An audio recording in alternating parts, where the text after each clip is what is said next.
새벽 기도회 시작하겠습니다. 다 함께 기도하시겠습니다. 하나님 감사합니다. 오늘도 귀한 날 주시고 주님 앞에 나와 기도로 하루를 시작하게 하시니 감사를 드립니다. 오늘도 살아갈 때 우리 주님이 우리의 삶 가운데 동행하시고 함께 하셔서 오늘 한 날도 주님 안에서 믿음으로 승리하는 복된 날 되도록 도와주시옵소서. 우리가 날마다 기도할 때 하나님, 우리가 기도하는 것, 또 기도의 제단을 쌓을 때, 씨앗을 뿌릴 때 주님여 들어주시고 우리 모든 간구에 응답하여 주셔서 날마다 주님의 놀라운 그 능력이 힘입어 살아갈 수 있는 우리의 삶이 될 수 있도록 인도하여 주시옵소서.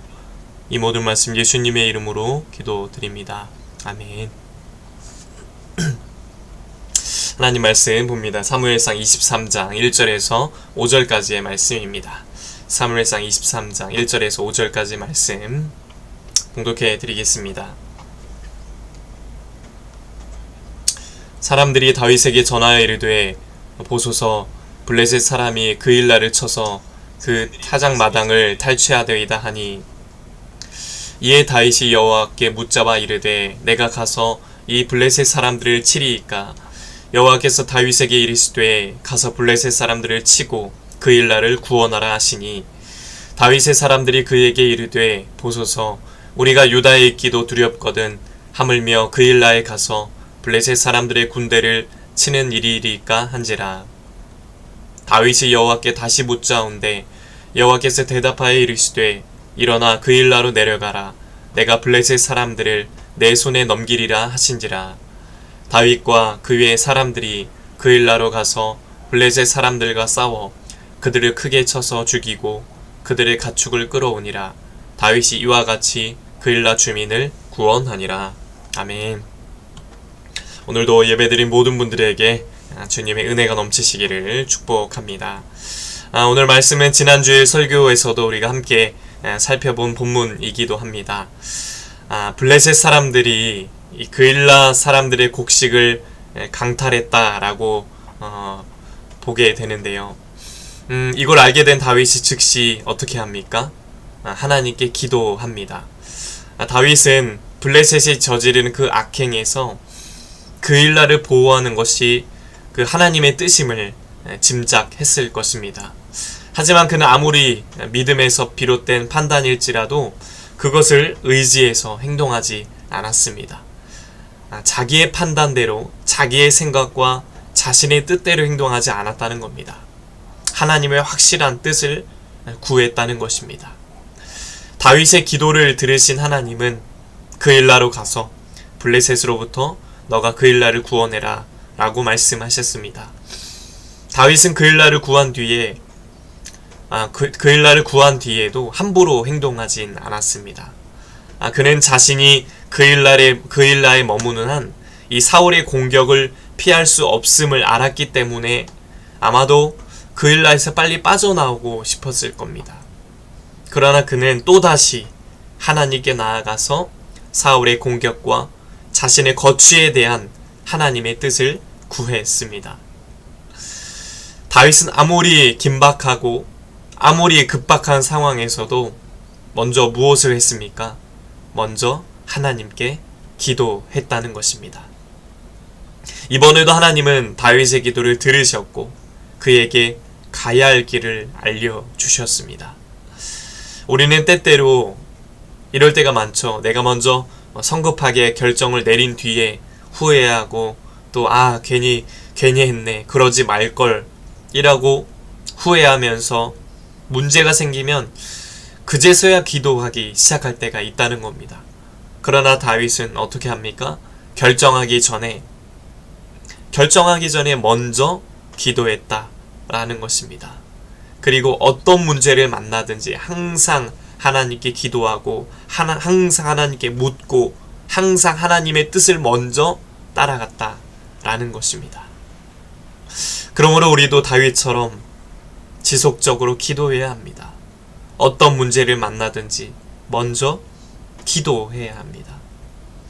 그럴 때 주님은 당신의 뜻에 합당한 결정을 내리도록 우리를 인도해 주시고 열어주신다는 것입니다.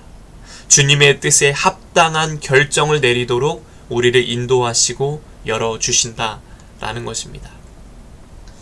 다윗의 모습을 통해서 또 배워야 할 것은 우리가 하나님께 기도했다면 기도한 뒤에 그분의 뜻에 순종해야 한다라는 것입니다. 하나님은 다윗이 기도할 때마다 응답하셨고 그가 행할 길을 알려주셨습니다. 다윗은 사람들의 목소리가 아무리 합리적이라도 하나님의 말씀을 따르는 데는 조금도 흔들림이 없었습니다. 다윗이 블레셋을 공격하려고 하자 그를 따르던 사람들은 사울의 공격이 너무 두려워서 우리가 그일라로 가면 안 된다. 그일라 쳐서는 우리가 안 된다 라고 반대를 합니다. 그러자 다윗은 어떻게 합니까? 또다시 하나님께 기도했고 결국 하나님의 뜻에 순종을 합니다. 다윗이 늘 하나님의 뜻을 구하고 기도했던 이유는 하나님의 응답하신다는 확신이 있었기 때문입니다. 주님이 보이시는 길이 이 길이 최선임을 알았기 때문입니다. 다윗에게 이런 믿음이 있었기 때문에 그의 기도는 항상 순종으로 마무리되었습니다. 기도했다면 순종했다는 것입니다. 반면에 사울은요, 하나님이 그에게 하시는 말씀을 자기의 욕심에 부합하도록 왜곡시키고 결국 불순종의 길을 선택했습니다. 그는 형식적으로 기도하고 형식적으로 예배하면서 하나님을 섬기는 것처럼 보였지만 사실은 하나님을 불신하고 있었습니다. 그게 사울이었습니다. 우리가 진실하게 하나님을 찾고 하나님께 간절히 부르짖을 때 하나님은 반드시 우리의 기도에 응답해 주실 것입니다. 역사하실 것입니다. 그러니 우리가 무엇보다 먼저 해야 할 것은 기도입니다. 가정의 문제, 건강의 문제, 경제적인 문제, 정신적인 문제, 인간관계의 문제. 여러분들은 어떤 문제가 있으십니까? 바라기는 다윗처럼 무엇보다 먼저 기도하고 먼저 주님의 뜻을 구해서 주님의 인도함 받는 그런 삶이 되시길 바랍니다. 주님이 반드시 응답하시고 최선의 길로 가장 좋은 길로 인도해 주실 줄 믿습니다. 지난주 설교 때 말씀드린 것처럼 오늘 하나님께 길을 묻는 사람, 오늘 하나님께 길을 묻는 사람은 내일 하나님의 인도함을 받게 될 것입니다. 오늘 하나님을 찾고 오늘 하나님께 기도하는 사람은 내일 하나님의 인도하심을 받게 될 줄로 믿습니다. 오늘도 이렇게 간절한 마음으로 하나님의 뜻을 구하고 간절한 마음으로 하나님께 기도할 수 있는 저와 여러분 되시길 주님의 이름으로 간절히 축복합니다. 기도하겠습니다. 하나님 아버지, 다윗처럼 우리가 그 무엇보다 먼저 기도하고 먼저 하나님의 뜻을 구할 수 있는 삶이 되도록 도와주시옵소서. 그렇게 기도했다면 순종할 수 있는 믿음 또한 허락하여 주시옵소서. 오늘도 우리가 이 시간 기도합니다. 하나님, 우리가 하나님의 뜻을 구하고자 하나님의 뜻대로 행하고자 기도하오니 주님, 우리의 기도를 들어주시고 하나님의 때에 응답하여 주시옵소서. 이제는 우리 주 예수 그리스도의 은혜와 하나님 아버지의 넘치는 사랑하심과 성령의 가망없는 역사, 교통하심이 다윗처럼 무엇보다 먼저 기도함으로 주님의 뜻을 따라 순종하며 살기 원하는 온 성도들 머리 위에 이제부터 영원토록 함께 하시기를 간절히 축원하옵나이다. 아멘. 이 시간 나라와 또 대통령과 위정자들을 위해서 우리 씨앗교회 목회자와 성도들을 위해서 각자의 기도 제목을 놓고 이 시간 주여 한번 외치고 통성으로 함께 기도하시겠습니다. 주여, 하나님 아버지 감사합니다.